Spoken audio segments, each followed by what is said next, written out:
eu sou a Vitória e faço parte do PET Farmácia, que a nossa tutora responsável é a professora doutora Fernanda Lilian Simplicio. E hoje estamos aqui para falar sobre algo muito comum, né? O farmacêutico varejista. E, claro, trouxemos aqui um convidado especialista que trabalha nessa área, o farmacêutico Everton. E muito obrigada, Everton, por ter vindo aqui hoje, por aceitar o nosso convite. Para começar, eu quero pedir para você primeiro se apresentar, né? Falar um pouco quanto tempo você está formado e a sua área de trabalho hoje. Sim, obrigado. Agradeço primeiramente o convite. É um prazer, uma honra estar aqui. É um projeto pioneiro e que vai dar muitos frutos. Já tem dado e eu acredito que vai dar muitos frutos. Bom, eu me chamo Everton Rocha, sou farmacêutico há exatos, em 2025, 13 anos que eu já sou formado. Faz um pouquinho de tempo já, né? Me formei bem cedo, bem jovem e atuei sempre na área do varejo e dei umas pinceladas como professor também. Sempre que eu sou chamado, eu gosto de dar aula. Mas a minha primeira oportunidade de emprego foi no varejo. Então, como eu não tinha condições de escolher, eu aceitei. Né?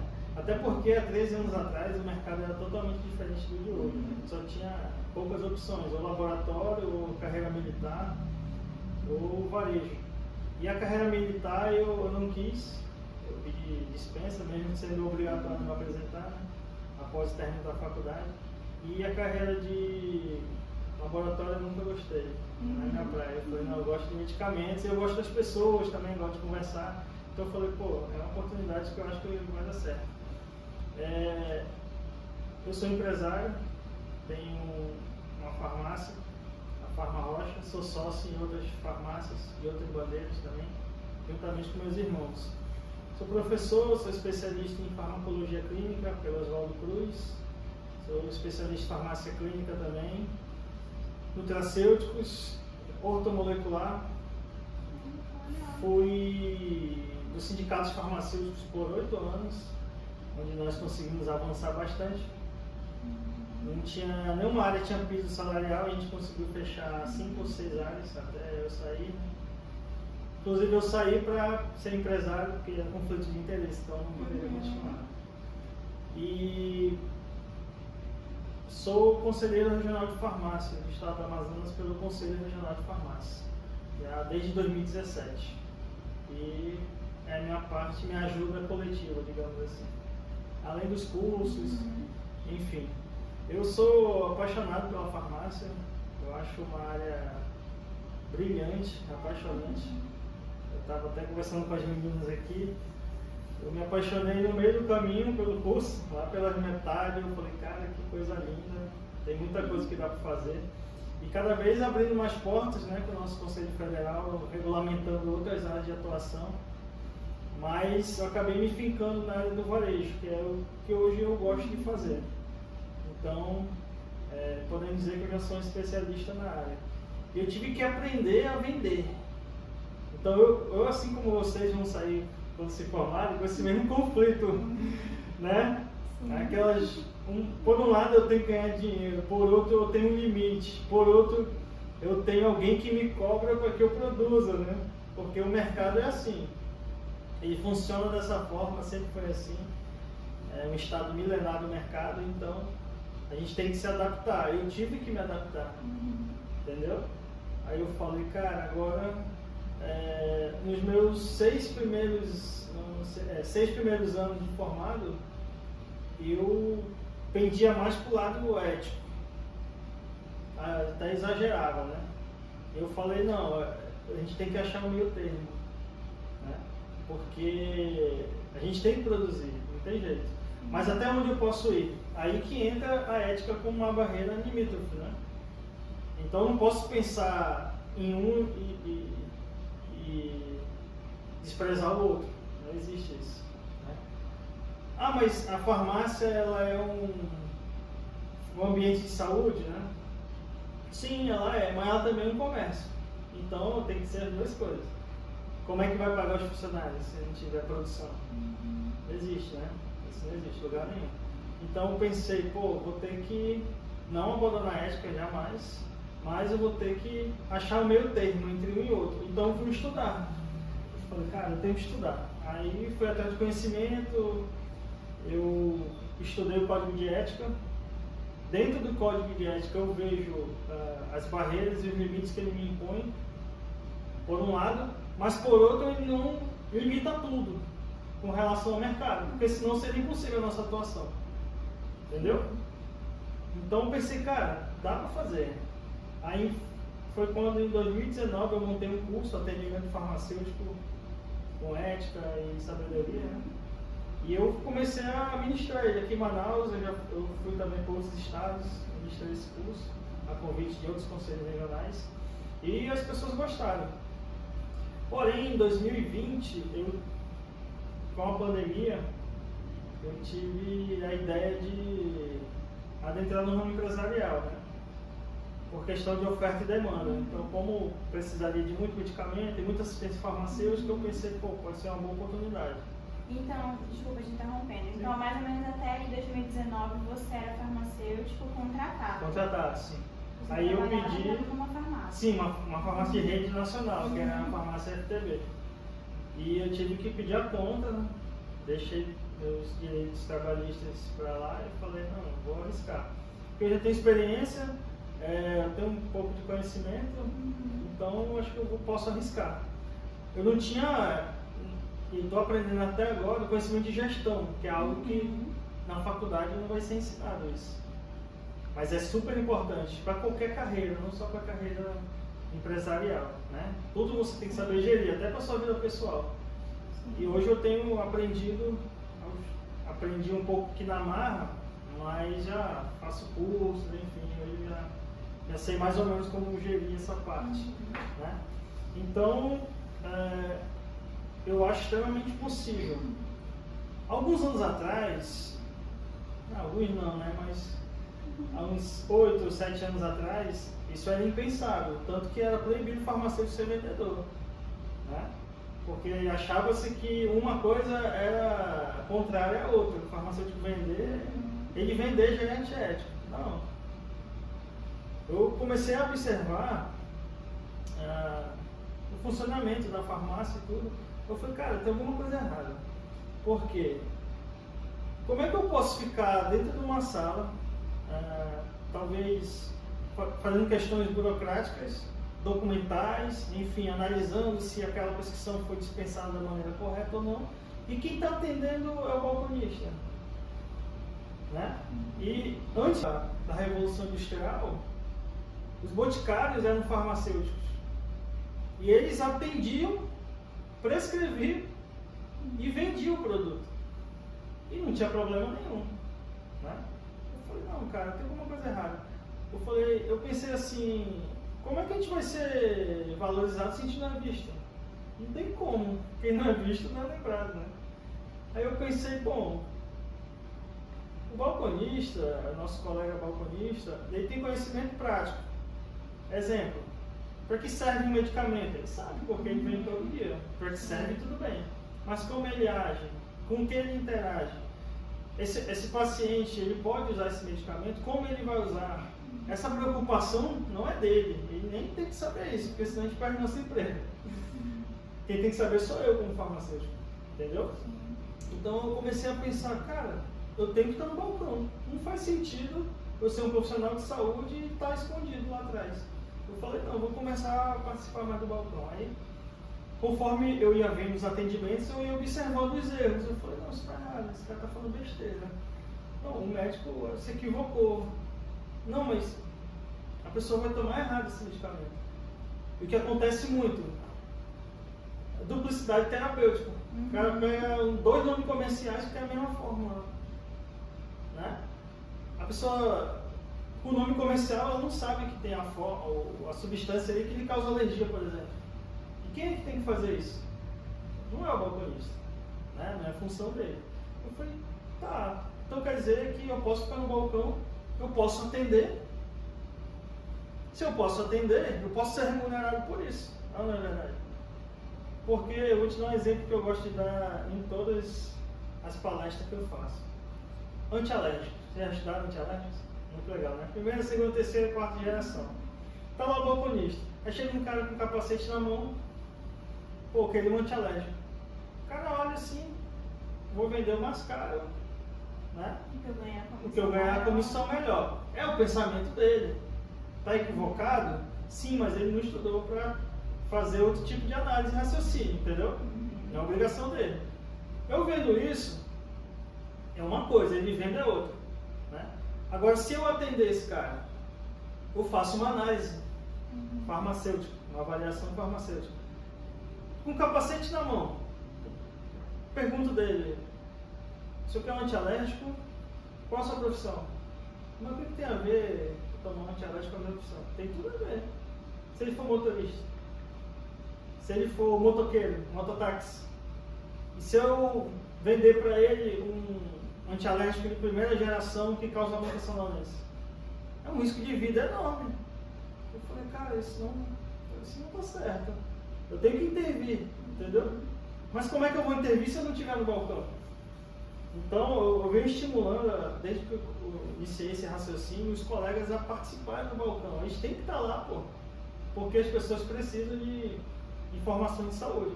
Então, esse cara, por tomar um antialérgico errado, um medicamento que é um MIP, ele pode se acidentar, morrer, deixar filhos, mãe, pais.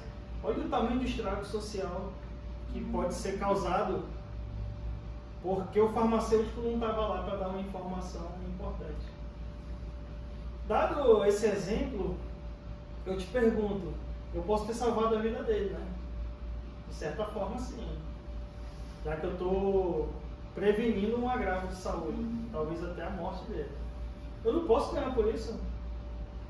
Por que o cara que dá a informação errada pode ser remunerado por isso e eu que estou dando a informação certa, talvez salvando a vida do cara, eu não posso ganhar por isso? Entendeu?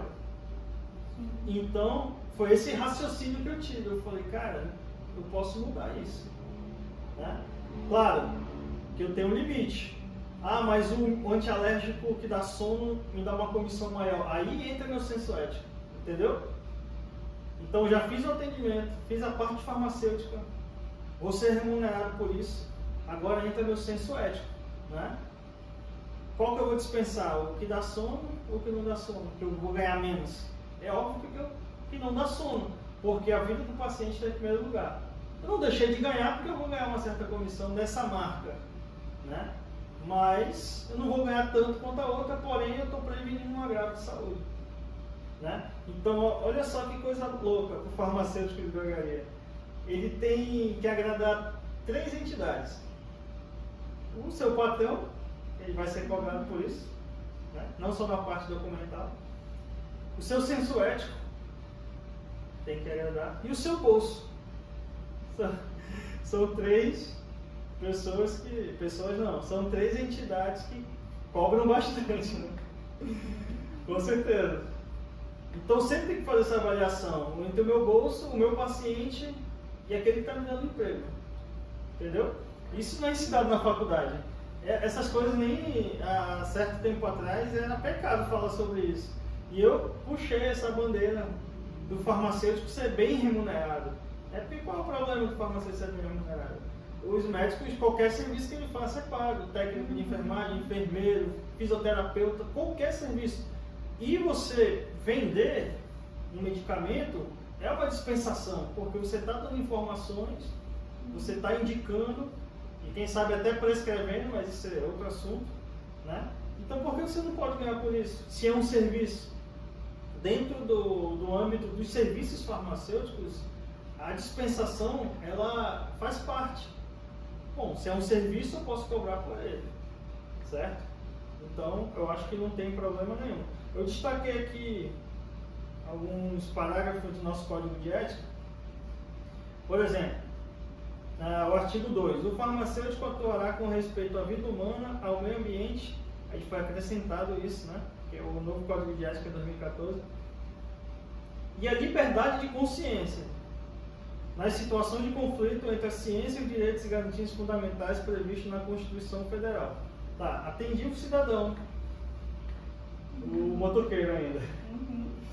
Mas aí ele fala assim, não cara, eu não quero esse medicamento que não dá sono, eu quero outro que eu gosto, eu posso proibi-lo? Não posso. Porque entra a liberdade de consciência, entendeu? Nós não vivemos numa ditadura. Para eu dizer, não, tu não pode tomar isso e acabou, se eu não vou deixar. Eu não tenho essa autoridade para falar isso para o meu paciente. Ele tem autonomia sobre o próprio corpo dele. Entendeu? Aí nesse caso, eu cumpri a minha ética e informei sobre o perigo. Entendeu? O artigo 8.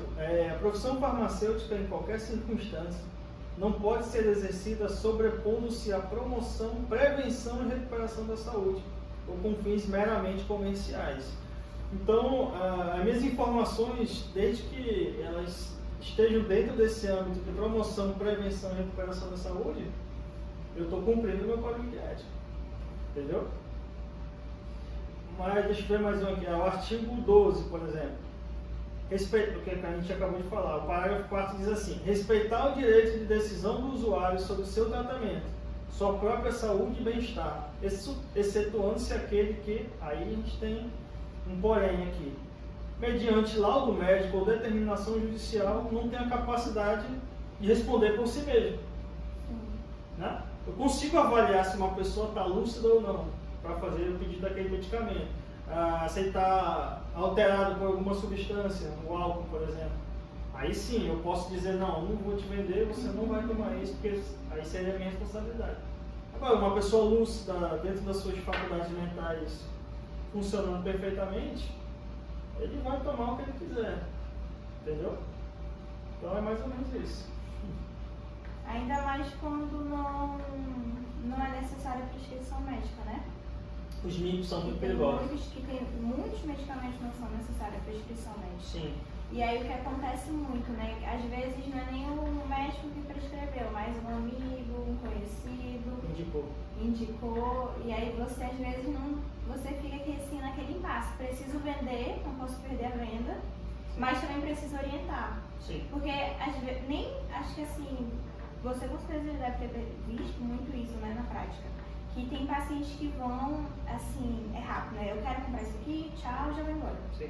E tem outros que não, já vão mais abertos, né? A Sim. ouvir orientação, eu gostaria de saber mais sobre isso, qual eu poderia comprar, se eu faça isso aqui que eu quero que aconteça e tal.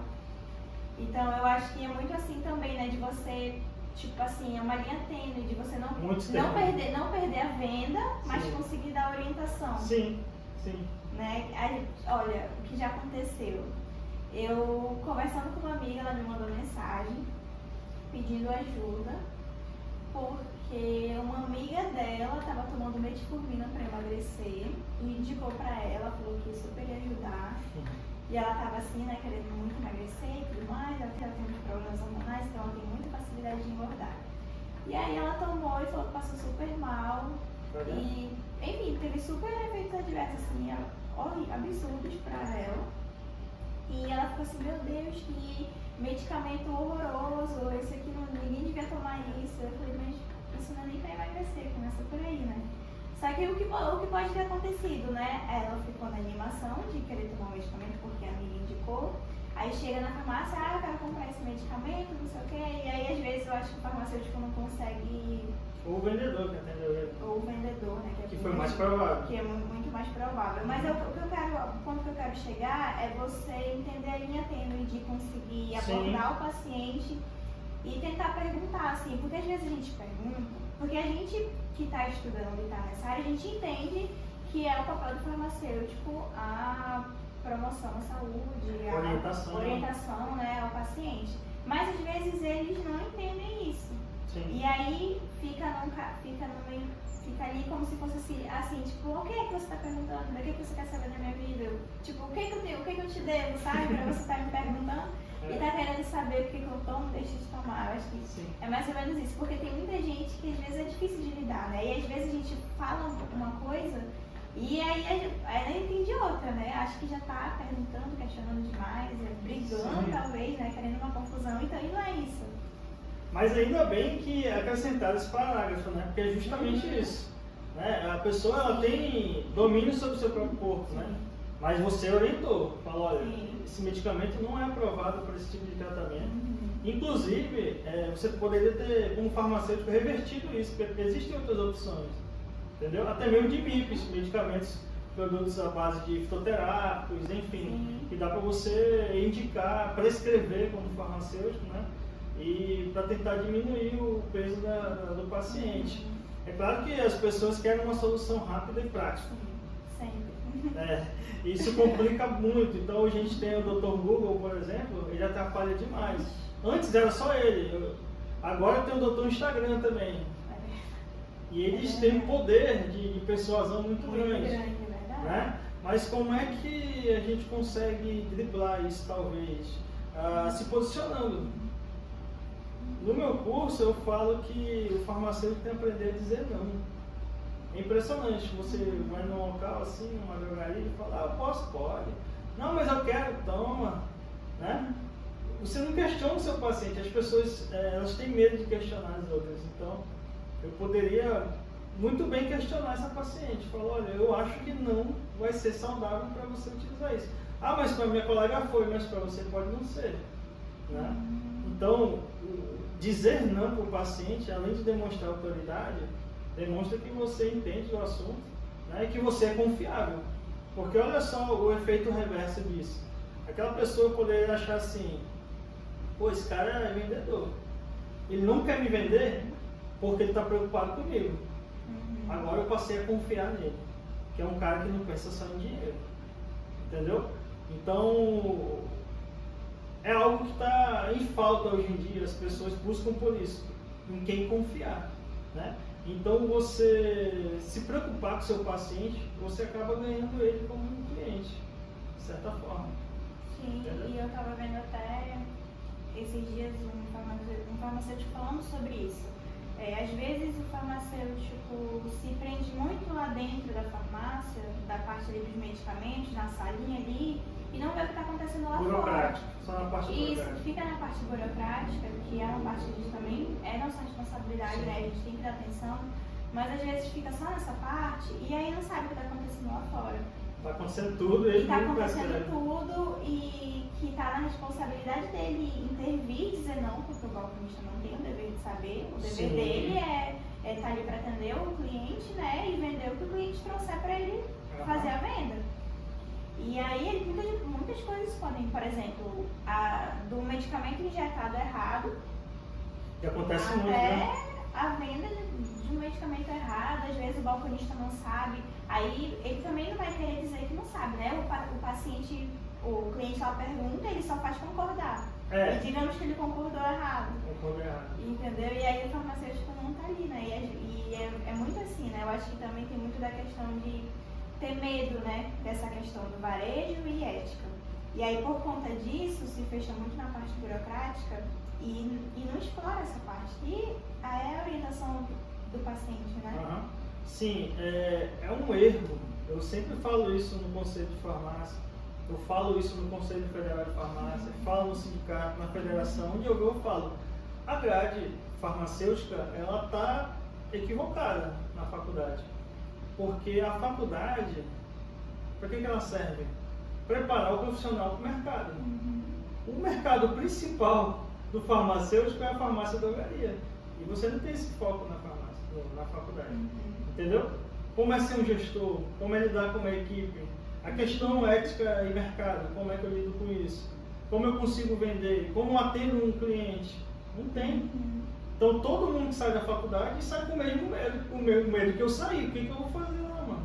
Então é muito mais fácil, a gente lidar muito mais com documentos, parte burocrática, que inclusive eu não gosto. Todo mundo que me conhece sabe que eu não gosto de papel, não sei o que, não sei, eu não gosto. Eu gosto muito mais de lidar com as pessoas, entendeu? E resolver o problema dela, essas coisas me atraem. Então, é uma deficiência da grade curricular. Vocês vão se formar, metade da turma praticamente vai começar em drogaria. Quem tem alguma noção do que vai fazer? Entendeu? É um problema. Isso já vem se arrastando há anos. O outro problema é o brasileiro, ele já não culpa a faculdade, a cultura brasileira não sabe como funciona uma empresa. Entendeu? Então vamos lá, só para contextualizar aqui. Uma farmácia vende 100 mil reais. Parece um número bom, né? Bem legal, inclusive. 100 mil reais não é difícil de produzir. Porém, qual é a faixa de lucro dela? Para eu exigir que esse cara me pague 10 mil, por exemplo. Entendeu? Por exemplo, hoje, segundo dados de especialistas, né, a farmácia pequena e média, ela fatura entre 10% e 15%, chorando 15% de lucro real comparado ao seu faturamento. Ou seja, se eu faturo 100 mil, o meu lucro, o lucro do dono, é 10, 12, fica por aí. Só que ele deve 90 já para o mês que vem, porque ele teve que comprar produto. Entendeu? Então, desses 10 de lucro, ele só pode dever 90. Aí entra produtos, entra burocracias, entra luz, água, parte funcionária. E o pior, que é a parte de impostos do governo, que é o mais pesado, eu considero o mais pesado para uma empresa, porque é muito custoso no Brasil você ter uma empresa, é muito. E as pessoas não sabem disso, entendeu? O cara fatura, vende 100 mil, ele está ganhando 100 mil. Não, ele não está ganhando 100 mil, ele está ganhando 10. E ele deve 90. E até o próprio reconhecimento talvez assim, né, da população, assim, em geral, do custo que é manter uma farmácia dentro das regras, ética, das regras da própria, eu não digo nem da parte financeira, por exemplo, da parte de empresário, mas da própria, por exemplo, da Anvisa. Sim. E tudinho, tudo que uma farmácia tem que ter, como que deve ser. É muito burocrático. E a parte da burocracia empresarial também, né, que é a questão de, como é que é o nome? A parte dos impostos e tudo mais. É muito custoso, burocrático, né, e às vezes isso não é reconhecido. Temos outro problema. Eu como empresário, eu consigo ter a visão hoje dos dois lados, entendeu? Quando eu já era do sindicato, quando eu ainda era do sindicato, eu já estudava as duas coisas. Nessa época, inclusive, eu comecei a estudar sobre como funcionava o mercado, entendeu? Então eu falei, cara, a gente está aqui no sindicato, a gente chega aqui e fala, pô, eu quero ganhar 5 mil. Não é fácil no Brasil você pagar 5 mil de salário, é muito difícil. Entendeu? Porque se você for levar em consideração os impostos, dependendo do seu do seu tipo jurídico, né? Se for MEI, se for simples nacional, enfim, lucro real, você quase dobra. Então, se eu assino uma carteira de 5 mil, com os impostos eu vou quase para 10, pô. Esse dinheiro eu poderia estar empregando outra pessoa se eu não pagasse tantos impostos assim. Entendeu? Então é muito complicado, é uma realidade diferente de outros países desenvolvidos, né? Onde não tem essa cobrança toda. Então é muito complicado mesmo. E aí na faculdade a gente já fala muito assim, né, sobre a questão, hoje, né, é mais falado pelo menos, a questão do consultório farmacêutico e tudo mais. Ótimo. E a farmácia no modo, tipo, o ideal como deveria ser uma farmácia. E eu lembro que teve até uma matéria que a gente falou sobre isso e a gente até imaginou como poderia ser uma farmácia, tipo assim, perfeita. Você foi logo pesquisar como funciona? Não, pois é, a gente não foi nessa parte. É por isso que eu tô Vocês falando que é teorizaram? interessante. É por isso que é interessante, gente. Eu tô falando que é por isso que é interessante falar sobre isso, porque uma coisa é você imaginar como seria o perfeito, outra coisa é a realidade, que é totalmente diferente. Que é exatamente esse contraste que a gente está tendo aqui agora, de você que trabalha, né, nessa área, vindo falar a realidade sobre isso. E mesmo sendo farmacêutico, sabendo como deveria ser o ideal, né, acho que infelizmente muitas vezes não é. E a gente até conversou sobre, talvez, tipo, imaginando, né, como poderia ser uma farmácia perfeita. E aí a gente até falou sobre talvez ser assim a parte do varejo ali, que eu digo do varejo, a questão mais ali de utensílios que tem na farmácia que não são necessariamente medicamentos, né? Que é a parte cosméticos, perfumaria e tudo mais. E aí uma parte separada, a farmácia com realmente os medicamentos, né? E até dois ambientes separados, e até com um consultório farmacêutico. Sim. E aí é interessante você falar tudo isso porque a gente vê o contraste das coisas e que às vezes o perfeito não tem como acontecer, né, infelizmente. Mas assim, você falou sobre a questão também de não ter a faculdade não dá não digo nem choque de realidade, mas preparar a pessoa mesmo para o mercado de trabalho. Né? E eu acho isso também, eu acho um pouco isso. A gente poderia, não mudar tudo, mas assim, acho que poderia, o viés assim, de algumas matérias poderia mudar um pouquinho assim, sabe, para tentar puxar um pouco mais a realidade das coisas, sabe, no geral, assim, farmacêutico. E eu não digo nem só dessa parte da farmácia, mas análises clínicas, alimentos, todas as áreas que a farmacêutico abrange. E nisso, eu tive uma matéria que foi sobre mais ou menos isso que você falou, do orientação ao paciente. E eu achei muito legal porque eu não sei se todo mundo teve essa matéria, porque o que aconteceu no meu caso, como a gente é um currículo antigo e mudou, né, algumas coisas na faculdade e agora tem um currículo novo, então o pessoal do currículo antigo são poucas pessoas que sobraram e a turma foi muito pequena. E como é que a professora fez? A gente já tinha passado pela matéria de farmacologia. Sim. E aí ela deu tipo casos clínicos, falou, olha, essa pessoa apareceu na farmácia desse jeito aqui. E inclusive levou até os exames para você ver. Tipo, querendo realmente orientação, né, sobre o medicamento e levou a prescrição. E aí a gente aprendeu sobre refazer a prescrição, caso tivesse muito velha a prescrição do médico.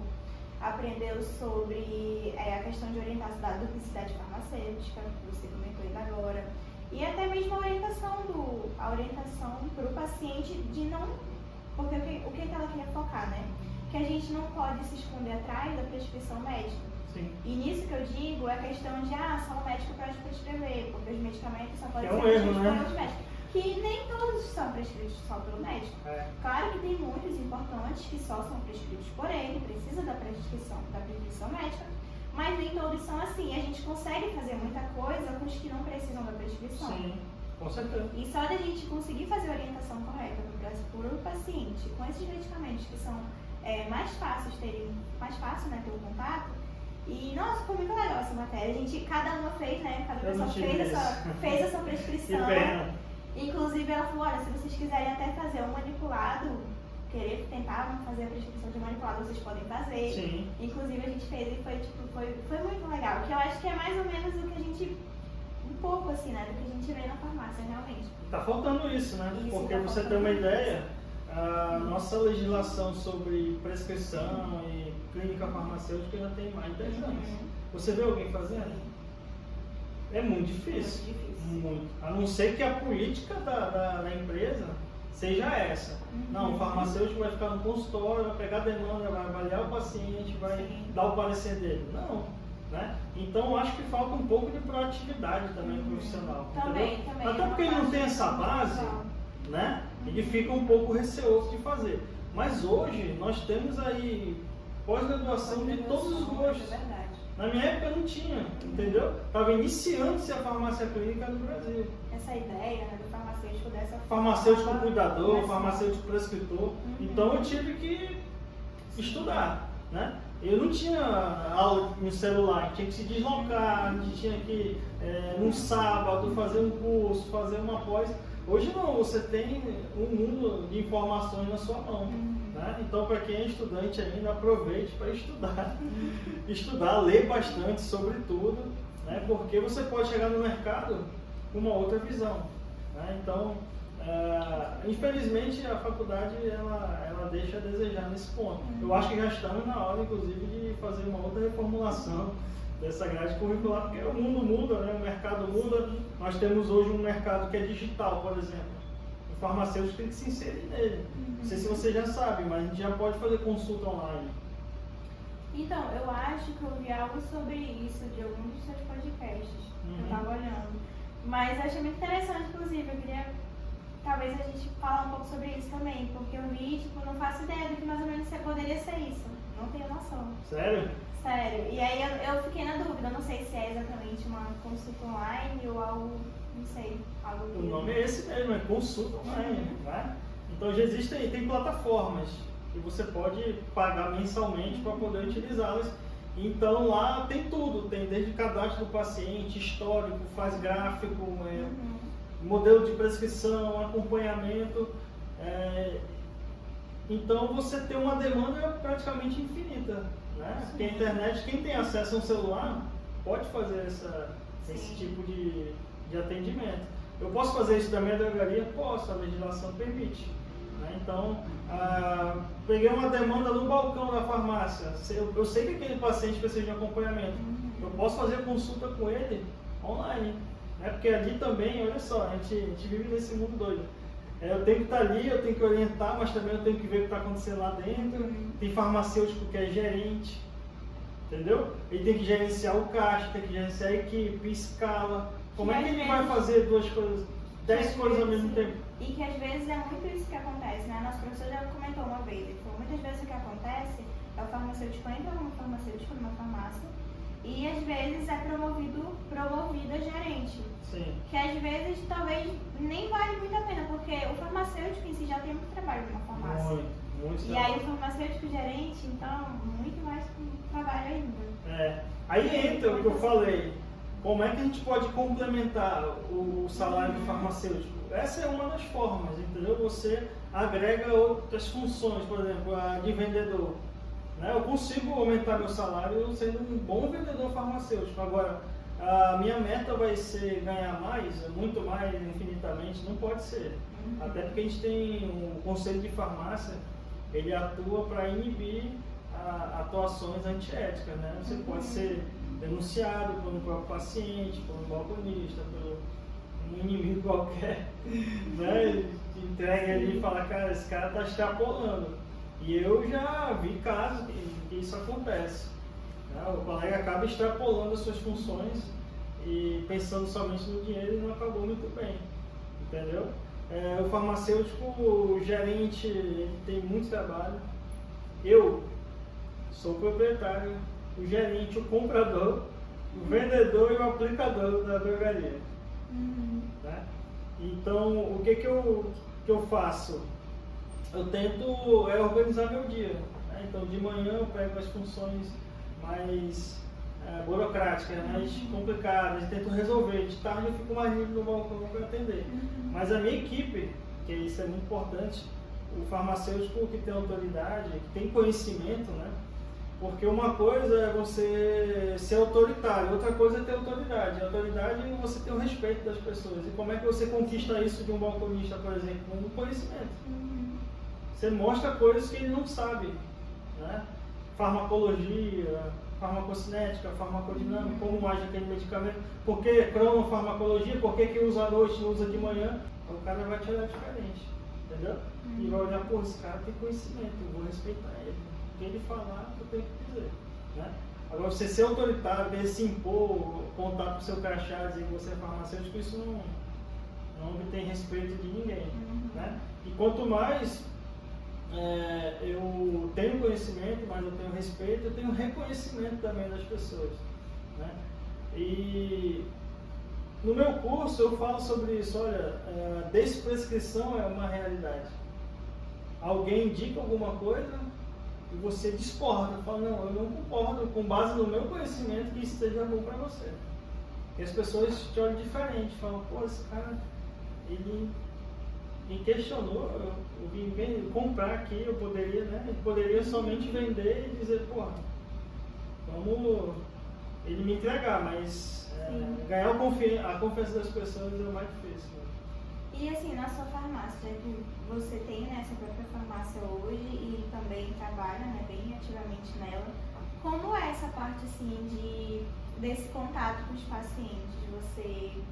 Você tanto assim de você conseguir fazer essa parte de atenção, né, do paciente, de fazer as orientações, como da própria clientela, da própria clientela que você tem. Você sente que eles aceitam, eles gostam disso, ou você sente ainda assim um impasse, assim, uma resistência deles? Como é mais ou menos assim essa parte?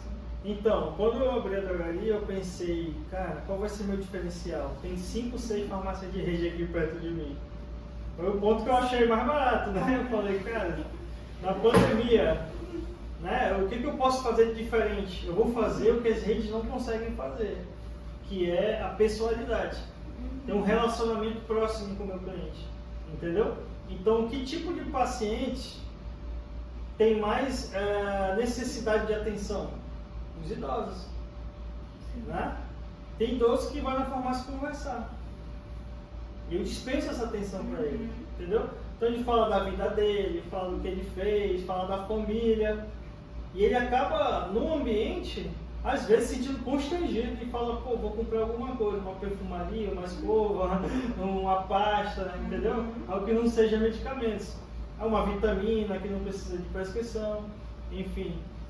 Então, eu valorizo e priorizo muito o contato com o paciente. É um diferencial porque na farmácia de rede, como ela tem uma rotatividade grande de profissionais, não tem tempo suficiente para o farmacêutico se conectar com aquele cliente. Eu não. Como sendo uma farmácia pequena, eu consigo lembrar o nome deles, eu consigo lembrar os problemas que ele tem, eu consigo entender o contexto social dele, eu consigo raciocinar a terapêutica dele, porque ele já me contou, entendeu? Então, a minha equipe que trabalha comigo, eu falo, pessoal, vocês têm que dar atenção para o seu cliente, atenção total, né? E em casos de farmacologia, me chama. Se o cliente está com uma receita e quer aquela lista, tudo bem. Agora, se ele tem uma dúvida, aí é comigo, entendeu? Eu avalio aquela prescrição, eu vejo se dá para acrescentar outra coisa também que pode melhorar. Por exemplo, eu posso acrescentar um MIP para evitar uma reação adversa ou controlar uma reação adversa daquela prescrição, entendeu? Aí eu já vendo mais, aquele cliente fica satisfeito, né? Fica feliz porque ele foi bem atendido, e eu estou preocupado com a saúde dele, né? Então eu pego muito isso de prescrição com duplicidade terapêutica. Eu falo, não, cara, complicado, né? Dependendo do medicamento, por exemplo, se for um anti-inflamatório, tem risco cardíaco, risco renal, tem risco estomacal, da gastrite, úlcera, principalmente idosos que são polimedicados. A cinética deles corporal já não é a mesma, né? O rim já não funciona tão bem. Tem outro problema com relação ao idoso que é muito comum, que atrapalha bastante o tratamento, que é a desidratação. Eles não gostam de tomar água. Então eu já fiz prescrição minha de receita aumentar a ingestão de líquido. E você percebe que com esses clientes, assim, esses pacientes, eles têm uma recorrência lá na farmácia? Total. Por conta de você ter conquistado assim, a confiança deles? Sim, não só recorrência, como também eles são meus marqueteiros. Eles fazem um marketing positivo, primeiramente para a família, né? Aí chega uma mensagem no WhatsApp, pô, o meu pai falou que tu atende ele. Cara, me ajuda, o que tu acha? Entendeu? Então a gente faz o marketing, eles fazem o marketing familiar e na sociedade, vizinhos, conhecidos, né? Então hoje eu consigo competir com as grandes redes, porque eles passam por elas e vão lá comigo. Querem um atendimento personalizado. E aí esse assunto já entra em outro que eu ia perguntar também. Como fazer um diferencial, sabendo que a gente tem farmácias de rede aí bem fortes, né? Sim. E aí eu acho que entra mais ou menos nisso, né? Sim. Desse jeito que a gente, por exemplo, um farmacêutico pequeno, né? Com uma única farmácia, né? De bairro, por exemplo, assim. Pois é, a farmácia do bairro, por exemplo, desculpa terminar. Não, é isso mesmo. Eu compro numa escala muito menor do que o empresário de rede, né? O cara compra lá 2.000 unidades de um produto, eu compro 10, 20. Então, a questão de preço, eles têm uma competitividade maior. Agora, preço e valor são coisas diferentes. Sim. Concorda? Preço é uma unidade monetária. Valor é intangível. Valor é um sentimento, é uma ideia. Você não pode medir isso. Então, quando você, por exemplo, conquista a confiança do seu cliente, tem um valor inestimável. Para ele prefere dar uma pernada e ir mais longe lá comigo, porque ele valoriza o meu serviço, né? Talvez o preço da outra seja melhor, mas o valor do meu atendimento é maior. Então, você tem que colocar isso na balança quando você quer competir com pessoas mais fortes, maiores, né? Você tem que entregar valor, não preço. Entregue valor, entregue cuidado, respeito. uma coisa simples que eu até falei na minha live ontem, que pouca gente pratica, saber o nome do seu cliente. É muito simples. Dona Maria, ela já vem com um sorriso no rosto. Pô, esse cara atende, sei lá, 100 pessoas por dia, ele sabe meu nome, eu sou alguém especial. Entendeu? Então você se sentir bem, especial no ambiente, você acaba ficando mais propício a consumir. Né? Essa é uma das dicas. E a gente vê, e isso eu digo no geral, não digo nem só na farmácia, mas tudo. No comércio em geral, aqui em Manaus pelo menos eu sinto muito disso, assim, muita falta disso, sabe? Um bom atendimento. E acontece muito isso, lá na rua, na casa assim da minha tia, tem tipo assim, umas 5 farmácias, eu acho. Porque lá, ali tem muito comércio ali perto, né? Muitos comércios. Então, de tudo ali tem pelo menos 3 unidades de casa, assim, 3 farmácias, 3 supermercados, 3 de tudo, assim.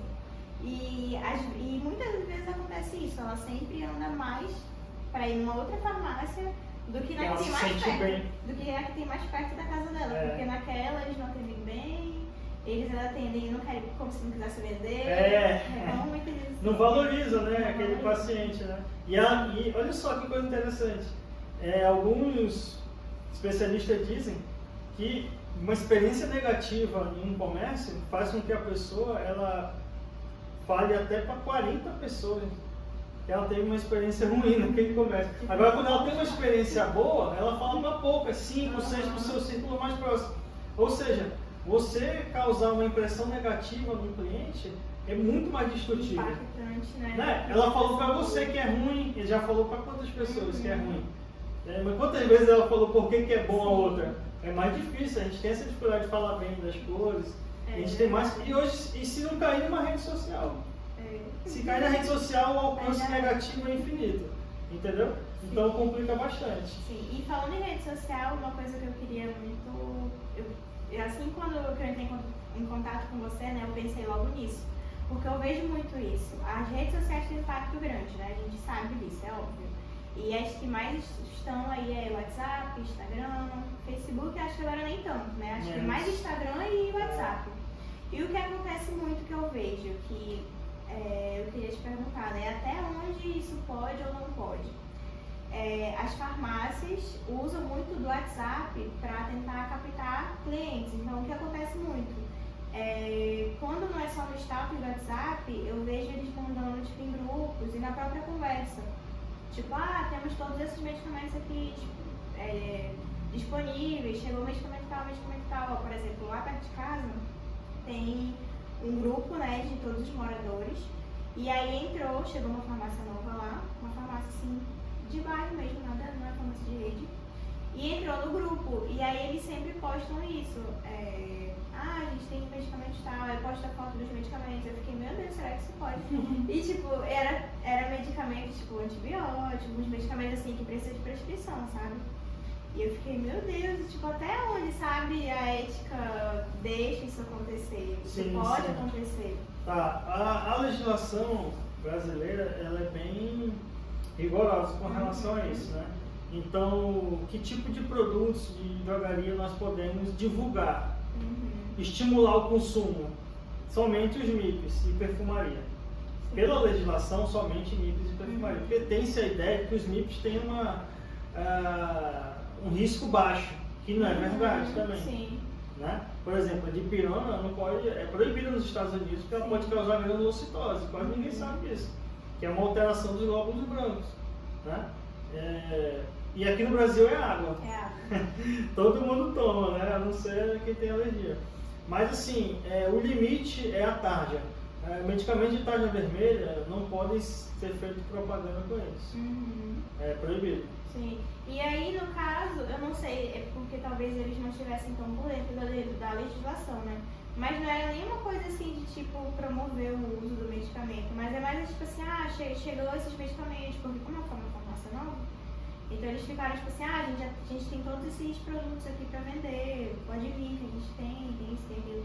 Foi mais nesse sentido, não foi nem tanto de promover mesmo o medicamento, mas a gente sabe que a postagem mínima de algum tipo de medicamento estimula sim, a pessoa tem curiosidade. Para que serve isso? Aí já vai começar aquela interação.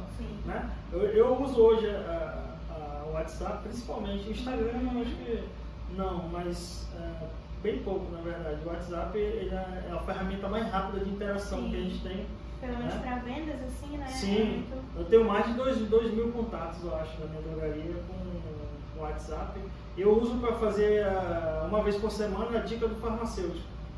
Então eu pego curiosidades sobre medicamentos, sobre bem-estar, sobre saúde no geral e posto lá e as pessoas gostam. Legal. Então eu acabo me posicionando como uma autoridade naquilo. Então elas interagem, pô, obrigado, eu não sabia disso e tal. Então isso também agrega valor, entendeu? Agrega reconhecimento. Então as pessoas...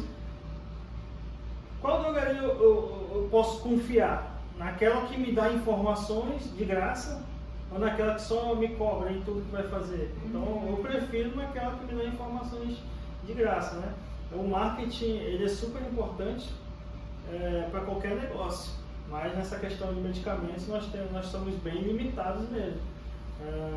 Informações a gente pode falar sobre o medicamento não tem problema, desde que na fala você não estimule o uso, né? Sim. Porque você fala sobre algo bom hoje em dia, pronto, aí todo mundo quer. Todo mundo quer, é verdade. E é interessante isso porque a gente está muito acostumado com o mesmo, né? Que eu acho que é o que acontece muito, eles repetem algo que eles já viram, que é postar o que tem para vender, né? Sim. Que acontece numa loja de roupas, por exemplo, em qualquer lugar, é isso que faz. E essa forma que você citou, por exemplo, é muito interessante, porque você consegue lembrar, né, da farmácia de uma forma sem citar a venda dos medicamentos. Isso. Um local de cuidado. Sim. Então, outra coisa interessante que eu foquei quando eu abri para concorrer foram os serviços farmacêuticos. Sim. Né? Então, você fazer a aplicação injetável da maneira correta. Todas as vezes que eu vou aplicar, eu explico para o meu paciente a maneira correta. Né? Na linha do COX, faz o X, quadrante superior externo. Cara, nunca me falaram isso. Já teve. A maioria das pessoas aplica no meio do glúteo, não tem nada a ver. Até para a questão íntima da pessoa não se expor mais do que deveria, porque se você só precisa da linha do COX como referência para fazer a aplicação, por que você vai se expor mais do que ali um pouquinho, 2, 3 dedos abaixo da linha do COX? Não tem necessidade. Então as mulheres, por exemplo, confiam muito mais na minha aplicação. Entendeu? Pô, não é um cara que vai me desrespeitar. Inclusive, quando eu estou preparando a medicação, a pessoa já quer se ajeitar às vezes para mostrar o local da aplicação. Eu falo, não, agora não, deixa eu terminar. A gente vai fazer a posição correta do corpo, aí depois você pode baixar sua roupa para mim fazer a aplicação. Então até isso é importante, você demonstrar respeito. Confiança, tudo gira em torno da confiança. Então eu falei para a minha equipe, ó, vamos focar no serviço, na aplicação, né? Eu fiz muito teste de Covid na pandemia, medição de glicose, eu já fiz rastreamentos de glicose que resultaram no diagnóstico posterior, né? Acompanhamento de pacientes com doenças crônicas, nesse caso, né? Eu fazia pequenos curativos, hoje não faço mais porque eu demora, o procedimento demora. Eu faço aplicação de brincos em bebês, brinco humanizado, né? Em adultos, adolescentes acompanhados dos pais, com assinatura e tudo. Eu fazia antes, não faço mais, testes laboratoriais remotos, como beta-HCG, colesterol, triglicerídeo, né? Então, como o mercado mudou um pouco, para mim não ficou mais vantajoso fazer. Mas assim, a farmácia virou um hub de saúde. Se tiver espaço, se tiver condições de investimento, se tiver, eu acho super importante, muito diferencial. Dá para explorar muito e cada vez mais está abrindo. Não sei se você já sabe, mas foi atualizado a questão dos serviços farmacêuticos na drogaria. Hoje você pode ter um mini laboratório na drogaria, posto de coleta. Vocês estão sabendo? Sim, eu ouvi falar. Pois é. Não vimos ainda, porque está em fase de implementação. Sim. Mas daqui a pouco o futuro vai ser esse. O futuro bem próximo. Dentro de uma drogaria vai ter um posto de coleta. Né? E esse material vai ser enviado para um laboratório, esse laboratório vai fazer a análise e vai devolver para o seu paciente. Olha que coisa interessante. Porém, isso já é realidade em países desenvolvidos, como é o nosso caso. Por que no Brasil é tão difícil? Burocracia. Por exemplo, para fazer aplicação hoje, eu tenho que ter todo um ambiente, meu Deus, parece que eu vou fazer uma cirurgia. Então é uma coisa que me incomoda, entendeu? Eu falo, pô, aí você vai em países desenvolvidos, é uma sala com um pano para a pessoa não ficar exposta, entendeu? Então é muito mais fácil. Por exemplo, na Inglaterra se faz teste de paternidade de HIV, teste rápido. Olha o tamanho da complexidade disso. Como é que você dá uma informação dessa? Não, você é o pai. O programa do Ratinho, né? Já pensou? A porrada com veneno de HIV. Como é que pode, né? Não vamos chegar nisso? Uma hora vamos, mas a gente precisa de cabeças que raciocinem de uma maneira mais assertiva, eu acho. A gente tem uma mente ainda muito presa ao passado. A cultura, aquele negócio, o governo tem que regulamentar tudo, tem que impedir isso, tem que impedir aquilo. Eu sou mais a favor do mercado livre, né? Um mercado onde as próprias pessoas elas analisam o que é bom, o que não é para ela, ela vai dizer, olha, isso aqui é perigoso, esse ambiente é perigoso, não vou fazer.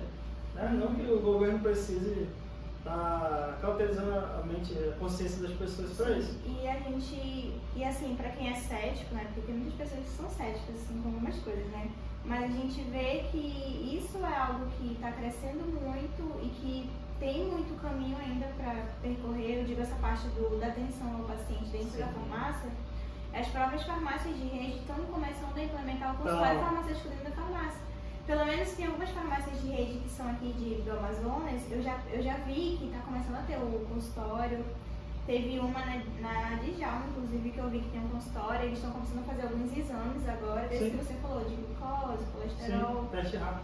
Teste rápido, isso. E aí tá bem bonitinho lá o consultório, com balanço e tudo, pra medir pressão, medir glucose e tudo mais. Nós temos outro problema aí, que é a questão da remuneração.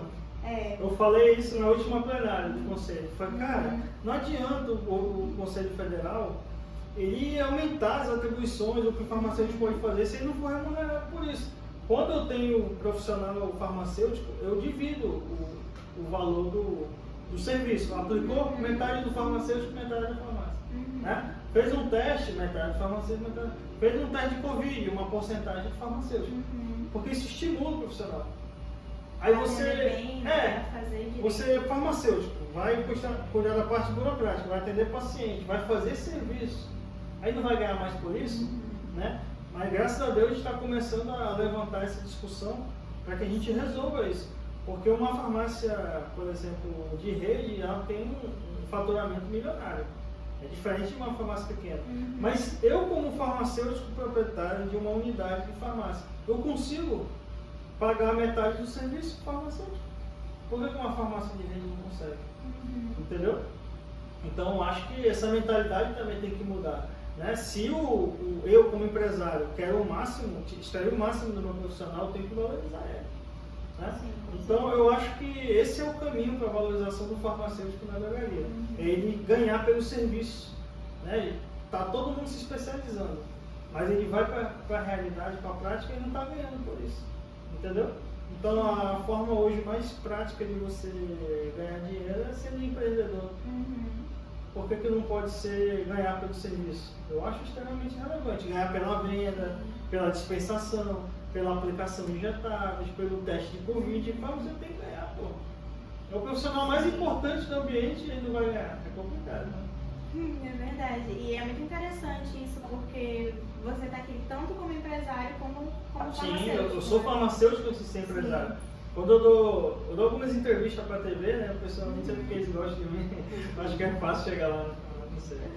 Aí sempre me perguntam, pô, tu pauta esse assunto? Eu falo, pauta, não é tão difícil. Aí eles vão lá e falam comigo, mas eu sou farmacêutico, tanto que quando eles colocam a reportagem, eu digo, cara, põe como farmacêutico, a profissão é essa. Antes de ser empresário, eu sou farmacêutico. Eu tenho os dois olhares, né? Então eu tenho que valorizar meu profissional. Não posso pensar só em mim hoje. Já joguei dos dois lados do campo, digamos assim. Conheço bem, né? E assim, aproveitando, né? Eu acho que de última pergunta assim, que eu posso fazer, eu acho que seria... E é assim, o que tem, assim, tanto para o setor farmacêutico como para o setor, assim, pro setor do empresário, o que tem assim de inovador, do futuro, assim, sabe? O que é que o futuro talvez a gente possa esperar aí, tanto para o empresário como para o farmacêutico?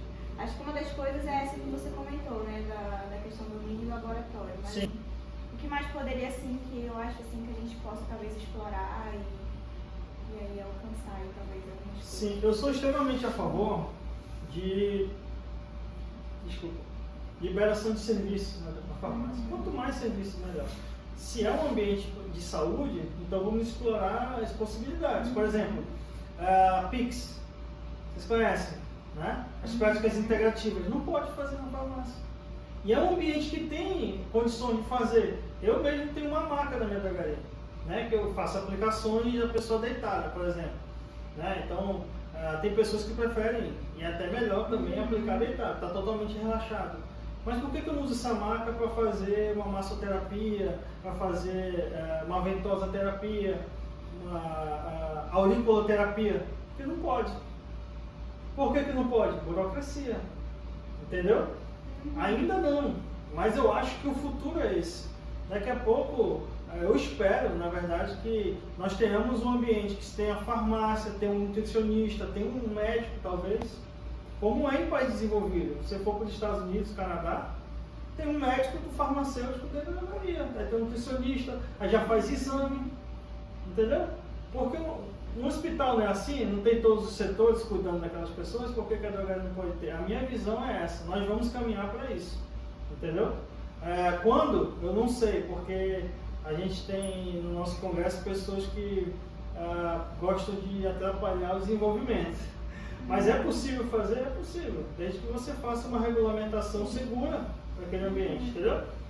Tem conflito de interesses? Tem, né? Mas como é que eu posso inibir isso? Impedindo que aconteça a evolução? Não, a gente tem que evoluir.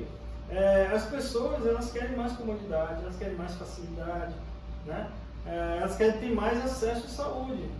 Então, eu acho que o Estado deve facilitar isso, né? Não regulamentando, abrindo mais oportunidades, desregulamentando, né? Porque quanto mais acesso à saúde, mais as pessoas vivem. Sim. A expectativa de vida aumentou por causa disso no Brasil, porque elas têm mais acesso à saúde, né? Então a farmácia ela vai caminhar para isso, para se tornar cada vez mais um hub de saúde, né? Onde a pessoa vai e tem acesso a vários serviços que ajudam ela a ter mais saúde. E nós vamos caminhar nesse sentido. O farmacêutico proprietário ele tem que aceitar isso, né? Aceitar que o mercado evolui, que a necessidade das pessoas ela muda, né? E que os serviços oferecidos também mudam. Então nós vamos caminhar para esse rumo, graças a Deus por isso, porque quanto mais acesso a serviços de saúde, melhor. Eu sou totalmente a favor. Sim, é verdade. Bom, muito obrigada. Eu acho que para uma última pergunta agora, eu não sei, mas se você quiser deixar alguma palavra, tiver algo assim que você queira compartilhar com os futuros farmacêuticos que provavelmente estão nos assistindo, deixa à vontade. Tá. A nossa profissão é linda. Poucas são tão bonitas quanto a nossa. Poucas profissões têm tantas oportunidades de trabalho e desenvolvimento como a nossa. São mais de 135 áreas. Então hoje nós temos a área da farmácia, varejo, ela está saturada, né? Principalmente aqui no Amazonas. Então tem muito profissional para pouco ambiente de trabalho. Então procurem diversificar o conhecimento. Vocês estão na parte mais legal da história. Vocês podem degustar. Essa é a hora de degustar, né? Façam um estágio voluntário, batam na porta de empresários, falam, pô, posso conhecer o ambiente, deixa eu ver como é que é. Entendeu? Eu fiz isso, eu procurei estágio voluntário para conhecer, para saber o que eu queria, o que eu não gosto, o que eu gosto, né? Acabei decidindo pela área e deu tudo certo. Então, vocês hoje têm opção, tem a própria internet, tem profissionais de tantas áreas explicando como funciona, quais as oportunidades. Nós temos hoje uma área em franca expansão, que é a área dos nutracêuticos, no qual eu já terminei uma pós agora, porque eu acho super interessante, né? Você poder prescrever ou manipular produtos naturais que vão ser benéficos para o paciente, com poucas reações adversas, é o melhor dos mundos, né? E as pessoas querem isso, existe essa demanda, entendeu? A demanda de que eu não quero somente um medicamento alopático, eu quero algo personalizado para mim. e que tem baixo índice de efeitos colaterais adversos. Entendeu? É uma ótima área, a área de nutracêuticos, a área do cuidado ao paciente, consultas online, como eu falei, a própria área de influenciador digital, porque o amazonense ele tem vergonha, né? Nós somos assim, somos mais retraídos, mas por sul e sudeste já tem farmacêuticos que trabalham com isso. Largaram seus empregos para dar informações para a sociedade através do Instagram. E é totalmente válido, né? Você adequar sua mensagem para um público leigo e aí receber retorno por isso é maravilhoso. Então tem farmacêuticos vivendo disso. Aqui nós não temos nenhuma referência de farmacêutico que utiliza o Instagram com esse tipo de trabalho, né? Eu falei, se eu tivesse tempo eu faria, mas demanda um pouco de tempo. Eu comecei no Instagram, você vai ver, tem uns vídeos, uns reels meus que eu fiz na drogaria falando sobre medicamentos. Porque eu pensei que era fácil, mas não é. Demanda tempo, você erra, você acerta, demora, aí tu fica nervoso e tal, esqueceu alguma coisa, volta. É no mínimo 1 hora para fazer um videozinho de 5 minutos, 4 minutos, né? Então eu pensei, pô, deu uma parada. Mas quando se fala em farmacêutico, referência do Instagram, você lembra de quem? Não tem. Tá aí uma área que você já na faculdade você pode atuar. Né? É um farmacêutico que vai falar sobre saúde, vai falar sobre esporte, vai falar sobre qualidade de vida, não precisa ser só sobre medicamentos, entendeu? Nós entrevistamos uma farmacêutica, por exemplo, que ela está trabalhando com tricologia, cuidados capilares. Ela falou, Everton, só tem eu aqui em Manaus, né? Tem pouco, tem gente se formando ainda, vai aumentar, mas é uma área. Quem não tem problema capilar, eu tenho, você tem, todo mundo tem, né? Então dá para trabalhar nisso como farmacêutico, eu não sabia. Tem a área da regulamentação, cara, dá para fazer muita coisa. Você pode pensar fora da caixa, como eu acabei de dizer, degustem as áreas, vão atrás de saber como funciona. E quem quiser ficar rico, é diferente, é outra coisa, não só satisfeito com a sua área, tem que procurar algo que tenha uma demanda alta. Medicamentos. Hoje nós temos muitas drogarias em Manaus. São, se eu não me engano, 2.000 drogarias aqui. Então é um mercado muito concorrido. As pessoas acham assim, pô, o cara abriu drogaria, tá rico, né? Mas não é. Você vai gastar no mínimo 100 mil reais para abrir uma farmácia pequena, mas bem sortida. Para mantê-la, você vai gastar mais uns 80, 90 todo mês. E o lucro vai ficar ali entre 10 e 12 mil reais. Vale a pena para você? Aí você tem que avaliar. Para não dar tiro errado, entendeu? Pô, o cara tem 100 mil na mão, quer investir em alguma coisa, então fez um empréstimo. O mercado está muito concorrido. Então, é isso. Boa sorte, que Deus abençoe vocês e viva a farmácia. Bom, Everton, muito obrigada por ter aceitado o convite, vindo aqui falar com a gente, né, sobre essa parte, sobre ser farmacêutico, sobre tirar seu tempo, né, e falar dessa sua parte, tanto empresário como farmacêutico. Eu agradeço muito, o Pet Farmácia agradece. Eu que agradeço. E bom, é isso, gente. Aqui vai mais um Talk Pharma e fiquem ligados para o próximo.